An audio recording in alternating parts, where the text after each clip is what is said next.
I'm Al Dahl, and I'm 77. I guess I started when I was only 6, driving a tractor. But then at 11, I was challenged to drive the car home with my father sitting next to me. And that was a scary moment because I could barely look over the dash. At 16, Dad took me to the licensing department to get my driver's license. But my vision wasn't adequate, and so I was declined a driver's license until I was 22. However, in that time frame, I went to Congo, and there I could basically drive because I had driving experience. Before I returned home to Canada, the BC government deemed that I had enough maturity that my vision wouldn't be such a big hindrance to my driving. So they issued me a driver's license with restrictions, and eventually they dropped that. And so I've been driving ever since. My father experienced several small strokes. The first stroke he hardly recognized except for the fact that his right hand would drop away from the steering wheel. Time went on, he would lose a little more ability to the point where he wasn't even aware of where his car was left. I knew he was a man that was very confident in his abilities all his life. If he put his mind to it, he could do it.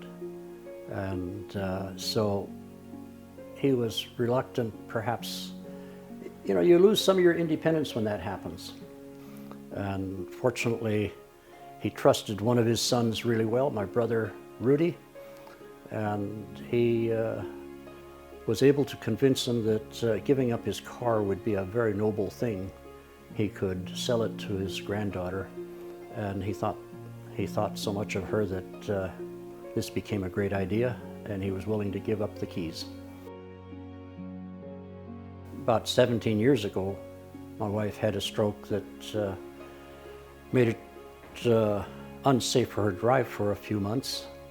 And so gradually, as she regained that ability, she was able to drive again. But then she had a second stroke, which seemed not to affect her that much.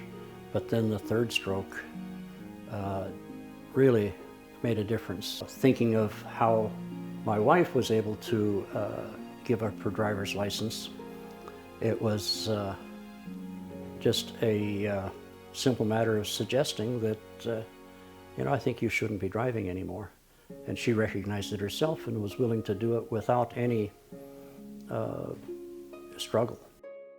5 years ago, I experienced a subarachnoid hemorrhage, which in many cases ends in death. I was straining to put a ladder up on the rooftop at this house that we're now living in. I was feeling my heartbeat in my head so strongly, it was pounding like a sledgehammer. Drove me into the hospital, and there one of the nurses, she says, "Al, I think you need to call your boys as soon as you can." This was right after they saw the scan, and she says, "Give them an opportunity to say their last goodbyes." And they prepped me for the flight to Harborview, and as I was being loaded into the helicopter, I thought, wonderful, I'll experience a helicopter flight. But moments later, I was out until the evening of the next day when I realized I was at Harborview. That's when I realized things were a little more severe than I had initially thought. And when I came out, I didn't have the ability to even organize my medications. So I really didn't get to think much about the future in terms of my ability to take care of the household. I've taken opportunity to think about that more seriously, and I've thought of it long and hard. If I shouldn't have a driver's license, how would I get around? How would I take care of my medical appointments? Because some of us are a little proud and not willing to ask for help. If I am allowed to drive for a few more years, I would like to have an automobile that has some of the safety elements that my present one doesn't have, like lane and blind spot protection. So things like that that would provide me with a little more safety. But I wouldn't want to depend on that. I have thought about, the fact that we've moved into town rather than living in the rural area of the county has been part of that decision. The other aspect, as far as my independence in driving, that I'm still able to walk well. And if I need to, and it's possible to use a neighborhood electric vehicle, just so I can get my groceries and things of that sort, that'll be something I'll probably have to look at. And I feel that if I get notified by anyone that, hey, your driving isn't as good as it should be, I'll be willing to give it up. I recognize the fact that other people's safety is at risk if I should be driving. It's not just myself. I think of a gentleman that I knew years ago.